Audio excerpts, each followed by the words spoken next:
Olá, meus irmãos, graça e paz seja convosco. Chegamos na lição de número 6. Estamos praticamente na metade da lição. E agora vamos estudar um tema sobre Eu me levantarei. Essa gravura, irmãos, nos faz entender algo bem interessante. Deixa eu mostrar aqui para vocês. Olha, você está vendo uma menina, né, uma mulher, uma moça, com a boca vedada, mas com a mão estendida, um tanto que acabrunhada, como se estivesse envergonhada, como se ela estivesse tímida. É assim que acontece muitas vezes quando o povo de Deus é oprimido. É como se aquela situação lhe silenciasse os seus lábios, a sua voz, a sua palavra.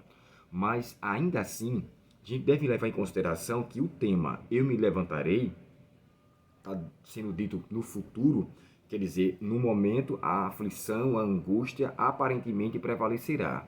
Mas não fique em silêncio, clame a mim, porque eu levantarei e pleitearei pela sua causa, estenderei a minha mão como está aqui.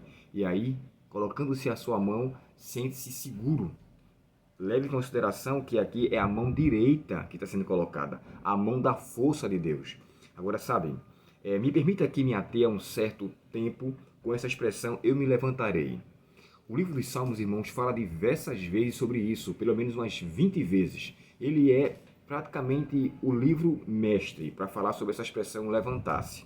A gente encontra essa expressão em outros livros, Ezequiel, Daniel, Isaías, mas Daniel especificamente. Lembra do capítulo 12, o verso 1, quando fala assim, naquele tempo se levantará Miguel, aquele que irá então intervir. O termo levantar-se quer dizer acertar as contas, resolver a causa. Hoje, Cristo está em seu santuário, resolvendo a nossa causa diante do trono de Deus. Ou seja, ele está lá como que um advogado, um intermediador, um intercessor. E ao estar assentado, quando Cristo vier, ele vai se levantará e virá para nos buscar, para pleitear. Então, o que ele está fazendo ali assentado é resolvendo a causa de uma maneira calma, pacífica, tranquila, em uma condição que, na Bíblia, eu encontro também vários momentos de Deus assentado, resolvendo coisas que não devem ser feitos apressadamente. Um exemplo, o capítulo 5 do Evangelho de Mateus, quando ali é descrito sobre as bem-aventuranças, Jesus ali fala que, o próprio Mateus, né, o evangelista, fala que ele estava assentado, e ele assentando os ensinava. E olhe, o capítulo 5 de Mateus vai até o capítulo 7. São três capítulos, 5, 6 e 7. Quando chega no 8 e fala assim, e Jesus desceu do monte. Então, quer dizer, ele gastou aquele tempo todo bem demorado, assentado, resolvendo a causa de ensinar ao povo a espiritualidade da lei.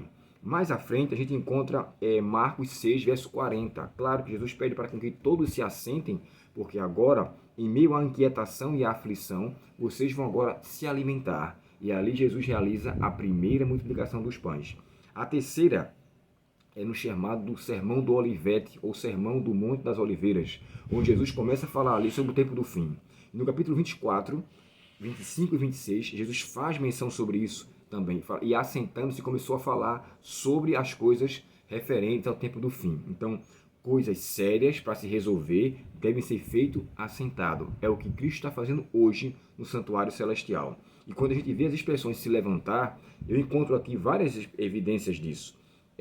O capítulo 3 de Salmos e o verso 7, o próprio Davi estava em situação de perseguição, mas ele clama, Senhor, se levante e veja a minha causa. Ele estava sendo perseguido por Absalão, que estava procurando a sua vida, e diante dessa situação ele pede para que Deus levante. Davi conhecia a Deus muito bem e conhecia a causa da qual ele estava pleiteando, que não era uma causa comum, ele estava sendo perseguido com um monte de gente, e suplicou para que Deus pudesse intervir. Mais adiante a gente encontra as mesmas expressões do capítulo 7 de Salmos, verso 6, como também os Salmos 9, verso 19 e 10, verso 12, onde ele clama a Deus para que Deus se levante e julgue a sua causa. É a mesma situação conosco hoje. Todos nós, irmãos, passamos por aflições e muitos querem que Deus os livre de imediato. Deus tem o seu tempo exato para nos ocasionar a libertação, o livramento das angústias e agonias que passamos. Mas é no tempo de Deus. Eu não posso, de fato, na verdade, dizer a Deus como deve se fazer. É lamentável que eu escuto, às vezes, alguns pregadores dizendo assim: eu determino que Deus vai fazer isso. Eu digo a você que eu profetizo que Deus vai realizar assim e assim. Eu ordeno que Deus faça assim. Gente, quem somos nós para ordenar ou para mandar em algo de Deus? Eu só preciso, como suplicante, pedir para que ele intervenha em minha vida, para que ele se levante e venha até a minha causa. Mas, embora ele não venha resolver de acordo com o que eu gostaria, que a minha súplica seja: Senhor, me ajuda a ter o teu conforto e que eu saiba passar o momento certo, o problema que eu estou passando. E que eu não determine, Deus não está abaixo de mim. Muito pelo contrário. Esse texto aqui lembra até, de certa forma, um pouco da arrogância de Elias. O que o verso foi memorizado diz assim: por causa da opressão dos pobres, do gemido dos necessitados, eu me levantarei, agora diz o Senhor, e porei salvo aquele que anseia por isso. É claro que esse verso 5 do capítulo 12, ele é uma resposta de Deus diante de uma oração que é feita. E quando eu falei para vocês sobre a causa de Elias, é a parte inicial dos Salmos, que é o Salmo capítulo 12, e o verso 1. Olha como é que diz aqui o texto, na minha tradução, a Nova Versão Transformadora. Socorro, Senhor, pois os fiéis estão desaparecendo depressa. Os que te temem sumiram da terra. Lembra-se que Elias falou isso? Olha, Senhor, não tem ninguém aqui, só eu fiquei aqui. Deus chega para ele e fala assim: existe 7.000 além de você. E aqui nos lembra, né, o texto de 1 Reis 19, verso 10, quando ali Elias faz esta causa, ou pede a Deus que ele intervenha daquela forma, justificando como se ele estivesse sozinho. Muitas pessoas sofrem, não é só nós que sofremos, e todos estão clamando a Deus por vindicação, por intervenção. Deus se levantará no meio e no seu tempo exato e justificará a sua causa. A mesma coisa que aconteceu em Êxodo 12 e o verso 24, quando o povo ali começou a clamar para com que Deus, e Deus diz assim: e eu me lembrarei da minha aliança que fiz com Abraão, e irá intervir. Deus fará a mesma coisa conosco hoje. Não sei o que você está passando, como está a sua situação, mas fique certo, não silencie a sua voz.